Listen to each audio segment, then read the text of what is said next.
네, 오늘은 교재 116페이지 소외 변경, 청구의 병합, 그리고 가구제, 취소성의 심리의 기본 원칙까지 살펴보겠습니다. 취소소송을 무효확인소송, 보자기 위법 확인소송, 당사자 소송으로 변경할 수 있습니다. 무효확인소송, 보자기 위법 확인소송을 취소소송, 당사자 소송으로 변경할 수도 있고, 당사자 소송을 취소소송, 무효확인소송, 보자기 위법 확인소송으로 변경할 수 있습니다. 그런데 당사자 소송은 피고가 다르죠. 그죠? 당사자 소송은 행정 처분의 주체인 행정청의 장이 아니고 업무가 기속하는 국가 혹은 지방자치단체를 피고로 해야 되는 거죠. 그래서 피고가 같이 변경이 돼야 된다. 근데 이렇게 소위 종류를 변경하려면 청구의 기초에 변경이 없어야 하고 상당한 이유가 있어야 하고 사실심 변론 종결 시까지 원고가 신청을 해야 합니다. 사실심 변론 종결 시는 언제죠? 2심, 항소심 종결 시까지입니다. 변론 종결. 변경되는 진소는 제소 요건을 갖춰야 됩니다. 말하자면 취소소송으로 변경되는 경우에는 취소소송의 제소기간이 준수돼야 되는 겁니다.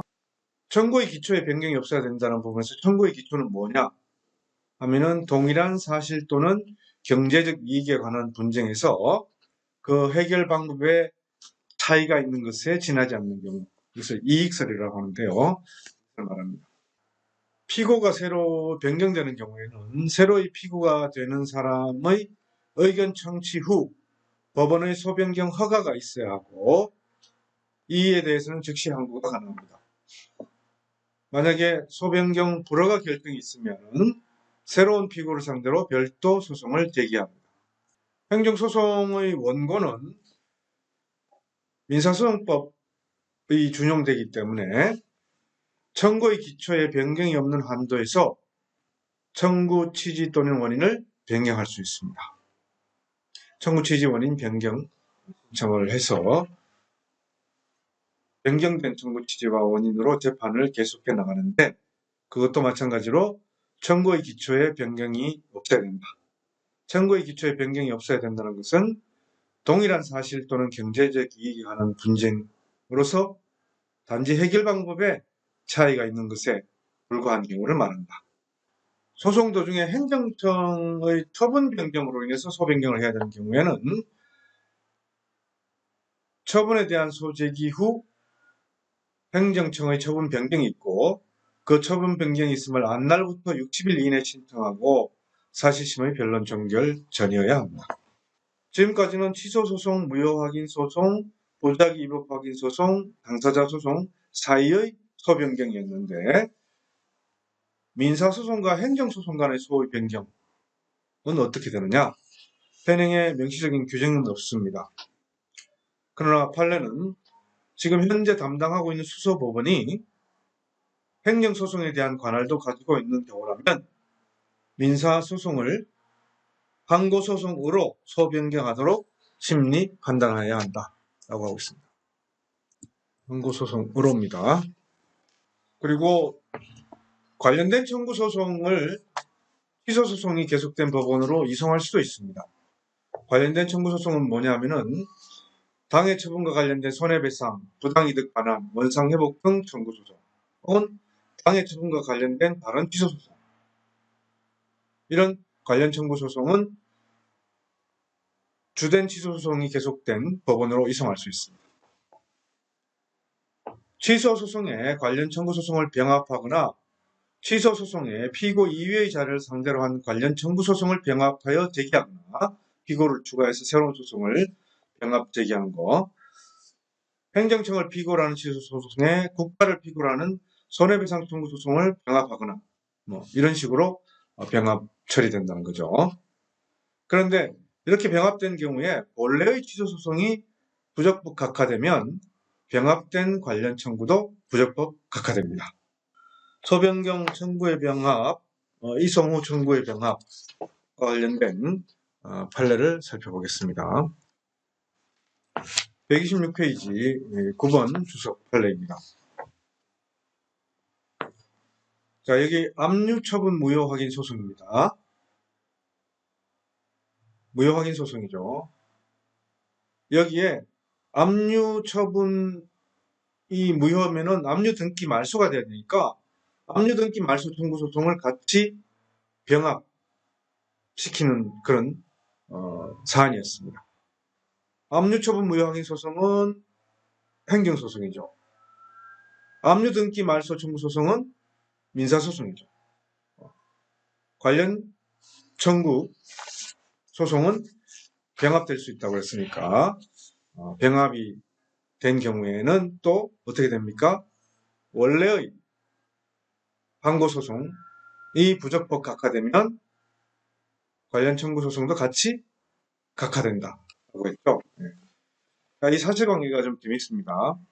그리고 법령 적용이 엄격하게 해석돼야 된다는 부분인데, 원고는 서울 금천구와 구로구로부터 맨홀 정비공사를 수주받았습니다. 맨홀은 아시죠? 이 도로 사이에 맨홀 속에 뭐 전기선, 수도선, 가스관 이런 것들이 지나가는 그런 건데, 거기에 이제 뚜껑을 덮어놓는 거죠. 근데 이게 도로에서 차들이 자주 운행하다 보면은 이 맨홀 뚜껑과 도로 아스팔트 부분이 이제 점점 이렇게 떨어져 나가서 맨홀이 위로 튀어 올라와서 자동차 운행에 불편을 주게 되거나 아니면 도로를 새로 포장을 하면서 맨홀이 묻혀버리게 되는 경우가 있죠. 이런 경우에 이제 맨홀 정비공사를 해야 된다는 겁니다. 이건 도로 유지 관리를 위한 도로공사의 하나이다. 그런데 이 원고는 이 맨홀 정비공사를 하면서 그 이제 맨홀 인상 작업을 했습니다. 이거는 이제 맨홀이 낮아지게 돼서 회합성 수지 대신에 그보다 저가인 콘크리트 링 등의 제품을 사용하고 맨홀 주위의 체움제를 적정량보다 적게 사용해서 압축 강도가 떨어지게 했고 기타 부실한 시공을 해서 정비공사를 마친 맨홀에 침하, 균열 등의 하자가 발생했습니다. 그래서 도로관리청인 금천구가 이 원인자 부담금을 부과하기 위해서 미리 이 맨홀 정비공사 업자 소유의 부동산에 압류 처분을 했습니다. 그리고 압류 등기까지 했습니다. 그러자 이 맨홀 정비공사 업체가 소송을 제기했죠. 압류 처분 무효 확인 소송 플러스 압류 등기 말소 청구 소송을 제기했습니다. 압류 처분 무효 확인 소송이 본래의 소송이고 취소 무효 확인 소송 항고 소송이고 그리고 등기 말소 청구 소송이 관련 청구가 병합된 거죠. 그런데 도로법상 규정이 어떻게 되냐면은 도로관리청이 아닌 자의 타공사 또는 타행위로 인하여 도로의 신설, 개축, 수선에 관한 공사, 즉 도로공사가 필요하게 된 경우에 도로관리청이 그 원인자에게 도로공사의 이행을 명하는 것이 원칙이고 만약에 이것이 시간이 오래 끌어서 도로관리에 지장을 초래하면 먼저 도로공사를 시행하고 비용을 원인자에게 청구할 수 있다. 자, 이게 이제 원인자 부담금의 근거 규정이고 부담금을 부과하게 되는 겁니다. 도로관리청이 아닌 자의 타공사 또는 타행위로 인하여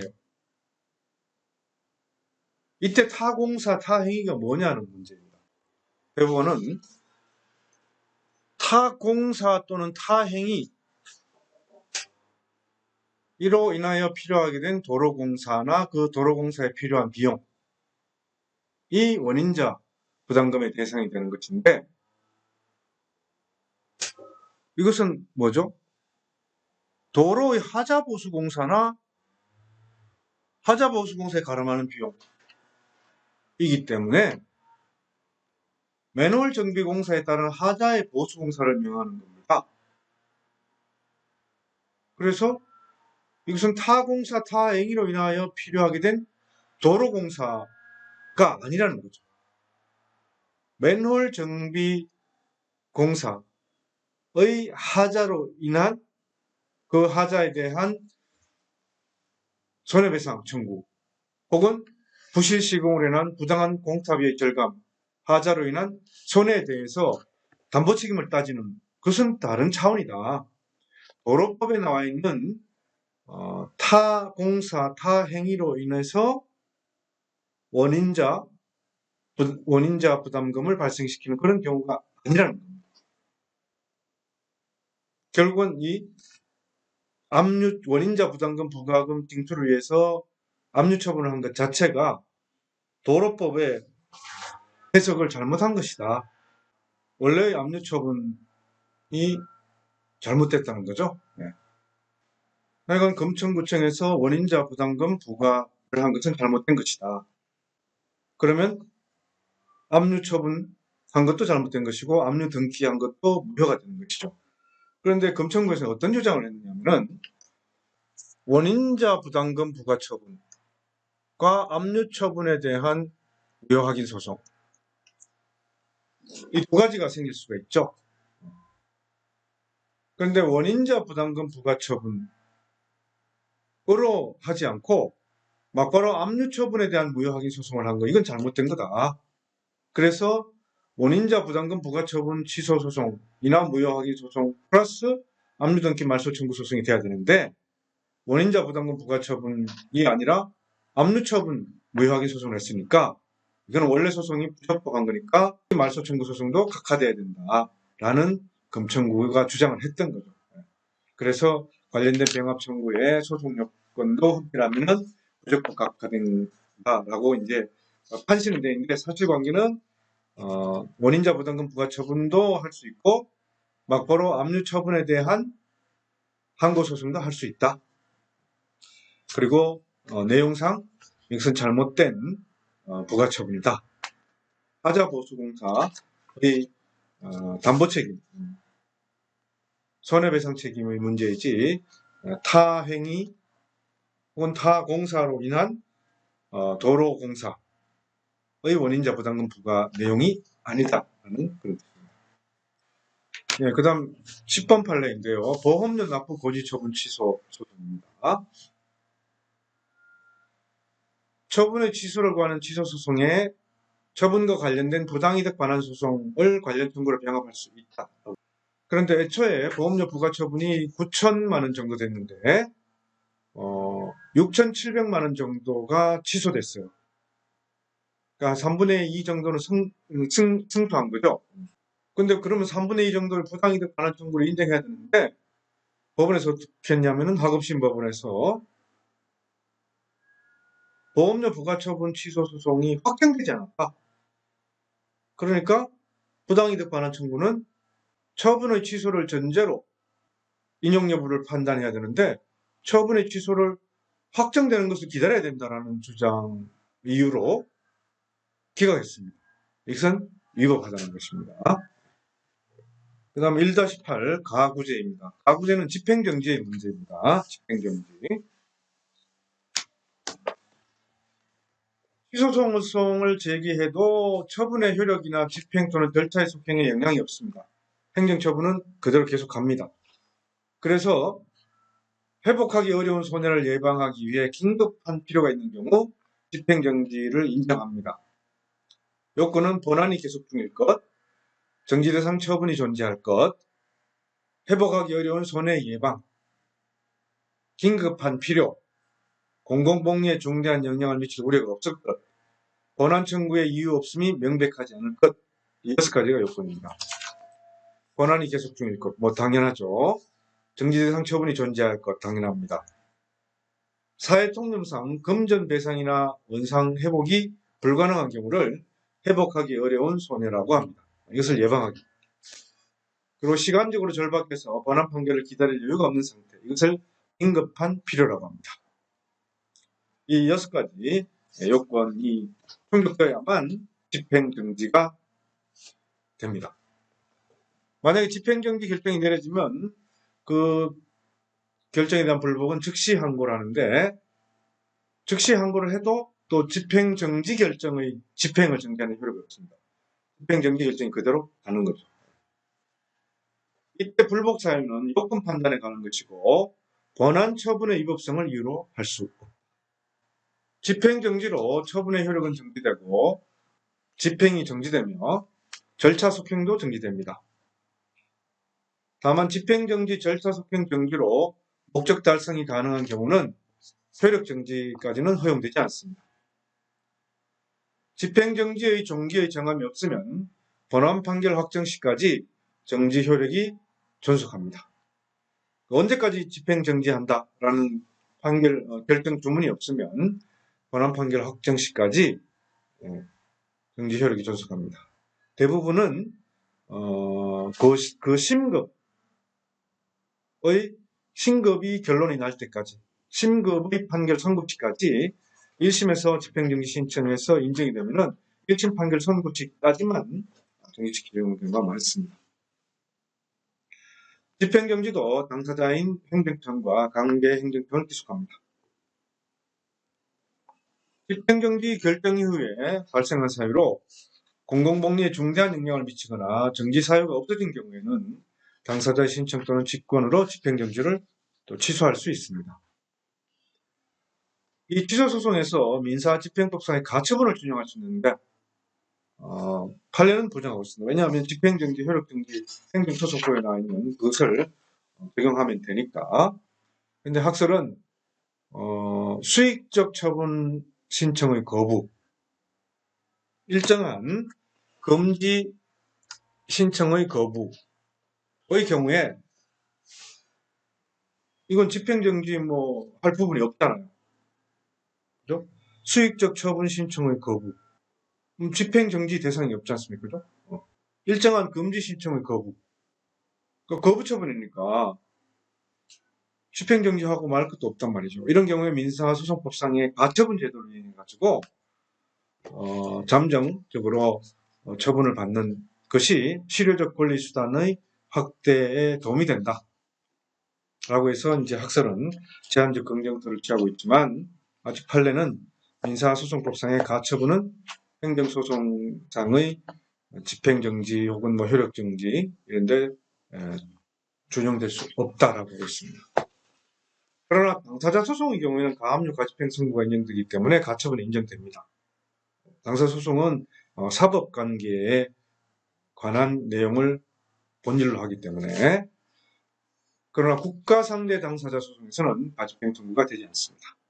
이 집행정지와 관련된 판례 보겠습니다. 주적 11번부터 15번까지가 있네요. 정지대상 처분의 존재, 아까 이제 그 민사소송법 가처분과 관련해서 설명을 잠깐 했지만은 거부 처분의 경우는 정지대상 처분이 없습니다. 그죠? 거부한 데서 끝나니까, 신청을 거부한 데서 끝나니까 어떤 처분이 계속 되는 게 없잖아요. 그죠? 그래서 이거는 정지대상 처분이 존재하지 않는다. 그래서 집행정지가 안 된다. 그런데 하급심 판례 중에는 한약사 국가시험 응시원 반려처분, 서울대학교 신입생 1단계 전형 불합격 처분, 외국인의 체류 연장 신청 거부 처분 이런 등에 대해서 인정하고 있는 경우도 있습니다. 그런데 단순한 거부 처분이 아니고 갱신 거부, 연장 거부 같은 경우는 처분의 존재가 인정될 수 있죠. 그래서 이런 갱신 거부, 연장 거부는 정지 대상 처분이 존재한다라고 학설은 주장하고 있습니다. 그 다음 회복하기 어려운 손해 예방 12번 판례 보겠습니다. 금전으로서 보상할 수 없는 손해.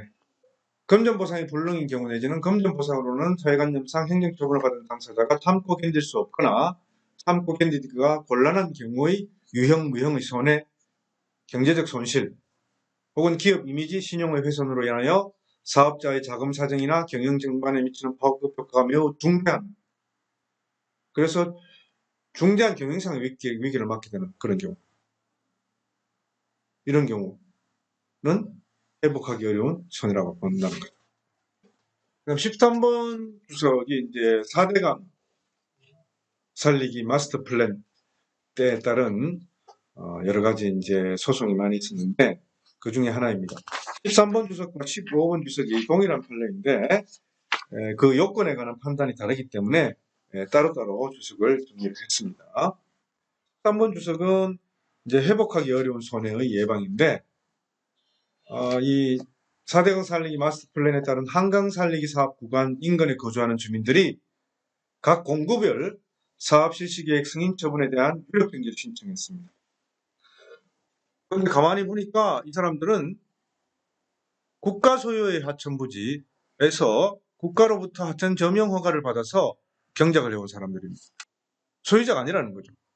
점용 허가의 부관에 따라서 공익상 또는 법령이 정하는 것에 따르거나 하천 정비 사업을 시행하는 경우는 허가 변경 취소를 할 수 있죠. 그래서 이 사람들은 환경영향평가 대상 지역 및 근접 지역에 거주하거나 소유권 기타 권리를 가지고 있는 사람들이 아니다. 그리고 그 소유권을 가지고 있다 하더라도 또 이것은 더 이상 농사를 지을 수 없고 타지로 이주를 해야 되고 팔당지역 유기농업이 사실상 해체될 위기에 처해야 된다는 그 이유만으로는 사회관념상 금전으로 보상할 수 없거나 금전 보상으로는 참고 견디기 어렵거나 현재의 곤란한 경우의 유무형 손해에 해당하지 않는다라고 본 것입니다. 그럼 14번 주석은 회복하기 어려운 손해의 개념 중에 군납 유류 입찰 담합 행위로 인해서 독점규제법에 따라서 부당한 공동행위로 285억 원 규모의 과징금을 부과받았습니다. 이 과징금 285억 원을 납부하게 되면은 회사가 무리하게 외부 자금을 직유 차입하게 되고 주거래은행과의 재무구조 개선 약정을 지키지 못하게 되고 사업자가 중대한 경영상의 위기를 맞게 됩니다. 그래서 이런 경우는 효력정지 요건인 회복하기 어려운 손해에 해당한다는 뜻입니다. 15번 주석은 이제 적시 항고를 하는 경우에 집행정지 결정에 대해서 불복의 사유는 집행정지 요건의 판단을 해야지 권한의 처분의 위법성을 가지고는 판단하면 안 된다라는 그런 내용입니다. 아까 13번에서 본 4대강 살리기 마스터 플랜과 관련된 내용입니다. 다수 의견은 이미 설명한 대로 집행정지의 요건을 즉시 항고에서의 불복 사유에서 판단해야 되는 것이지 본안의 위법성을 가지고는 판단해서는 안 된다는 건데 대법관 4명은 사안의 내용에 따라서 여러 가지 측면에서 특수성을 띠고 있는 환경 문제가 포함된 이 사건의 규모와 성격, 직간접적 파괴 효과 등을 고려할 때 효력정지 요건의 충족 여부와 관련해서는 의미를 좀 다르게 쓰게 된다. 그렇지 않다 하더라도 소명의 정도로 완화해야 된다. 그러나 다수 의견은 원래 요건 그대로 적극적 요건에 대한 주장 소명 책임이 원칙적으로 신청인한테 있기 때문에 거기에 대한 소명 책임을 다하지 못하면 안 되는 것이다. 라고 했습니다. 그럼 1-9번 취소소송의 심리입니다. 민사소송법상 심리 원칙을 준용하되 필요시 뒷권으로 증거조사를 할 수 있습니다. 당사자가 주장하지 않은 사실에 대해서도 판단할 수 있습니다. 민사소송은 당사자의 주장 입증 책임에 따라서 당사자가 주장한 부분에 대해서만 판단할 수 있는 거죠. 기록에 현출된 사실에 관하여 직권 증거조사와 판단을 할 수 있는 변론주의 보충의 기능만 해야 된다라는 것과 적극적으로 직권으로 증거조사 탐지를 할 수 있다라는 두 가지 학설이 나는데 판례는 행정소송에서 연유하는 당사자주의, 변론주의 일부 예외 규정일 뿐 법원이 아무런 제한 없이 당사자가 주장하지 않은 사실을 판단할 수 있는 것이 아니라 기록상 현출되어 있는 사항에 관해서만 판단하고 새로운 사유로 처분의 정당성 여부를 판단하는 것은 당초 처분 사유와 기본적 사실관계가 동일성이 인정되는 한도 내에서만 허용된다. 즉 당사자가 주장하지 않은 사실에 대해서 판단할 수 있는 범위, 직권으로 증거조사할 수 있는 범위에 대해서 기록에 현출되어 있는 사항에 관해서 당사자 주장 안 했더라도 할 수 있고, 또 당초의 처분 사유와 기본적 사실관계가 동일성 인정되는 한도 내에서만 적용된다는 겁니다. 즉 변론주의 보충설 입장에 취하고 있는 것이죠. 그러니까 아무리 행정소송에서 직권조사할 수 있고 당사자가 주장하지 않은 사실을 판단할 수 있다 하더라도 전혀 기록에 나타나지 않고 전혀 당사자가 아무런 언급도 안 하는 것은 할 수 없다는 그런 뜻입니다. 그리고 심리도 중 행정심판이 있는 경우는 행정심판 기록 제출 명령을 할 수 있습니다.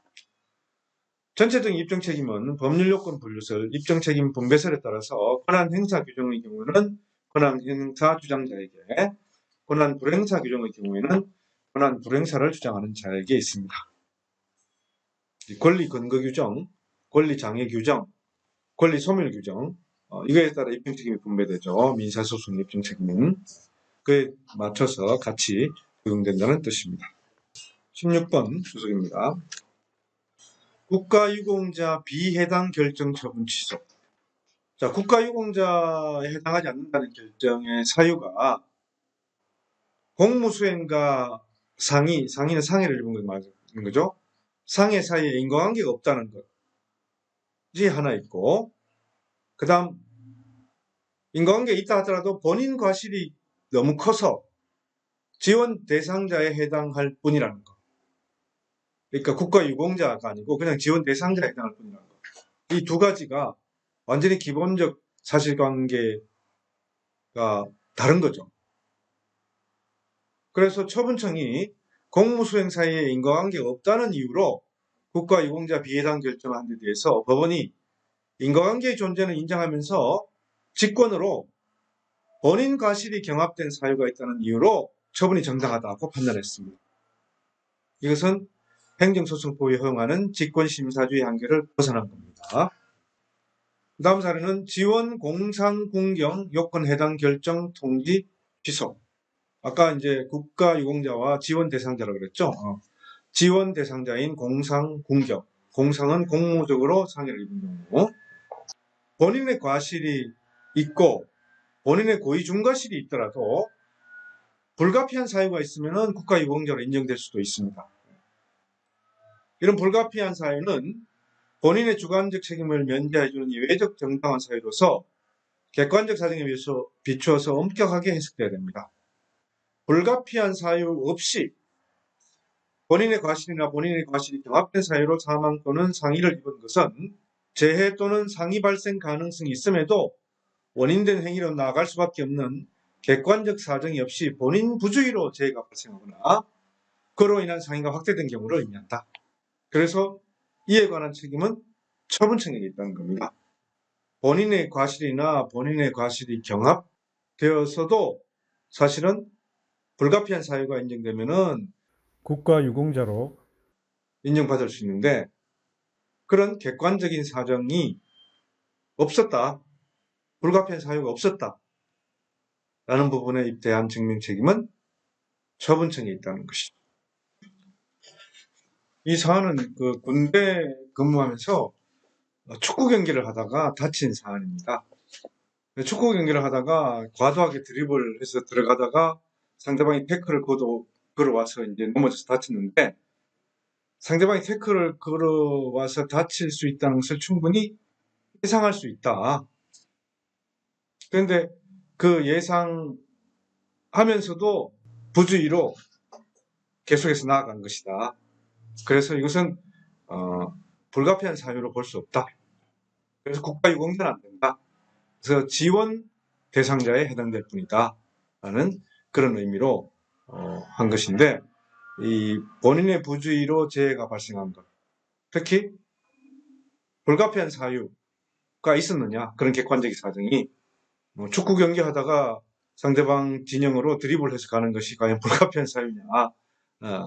그 처분청의 입증 책임은 처분청에 있다는 것이고 처분청이 입증을 다 잘 했다는 것입니다. 네, 그 다음 사례는 여객 자동차 운송 사업 계획 비행장 인가 처분 취소입니다. 그 앞부분에 보면은 행정소송에서 기록상 자료가 나타나 있다면 당사자가 주장하지 않았더라도 판단할 수 있고, 당사자가 제출한 소송 자료에 의하여 법원이 처분의 적법여부에 관한 합리적 의심을 품을 수 있음에도 단지 구체적 사실에 관한 주장을 아니하였다는 이유만으로 당사자에게 성명을 하거나 뒷권으로 심리 판단하지 않음으로써 구체적 타당성이 없는 판결을 하는 것은 이거는 허용될 수 없다는 겁니다. 그래서 당사자가 제출한 소송 자료에 나와 있으면은 거기에 관해서 더 심사를 해야 된다. 그래서 필요한 심리를 다하지 않은 경우에는 심리를 다하지 않고 판단을 누락한 위법이 있다라고 평가된다는 겁니다. 그러나 당사자가 제출한 소송 자료에 전혀 아무런 근거가 될 만한 조그만한 부분도 없다면은 법원은 그렇게 할 의무가 없는 것이죠. 다음 시간에는 취소소송의 판결에 관해서 살펴보기로 하겠습니다.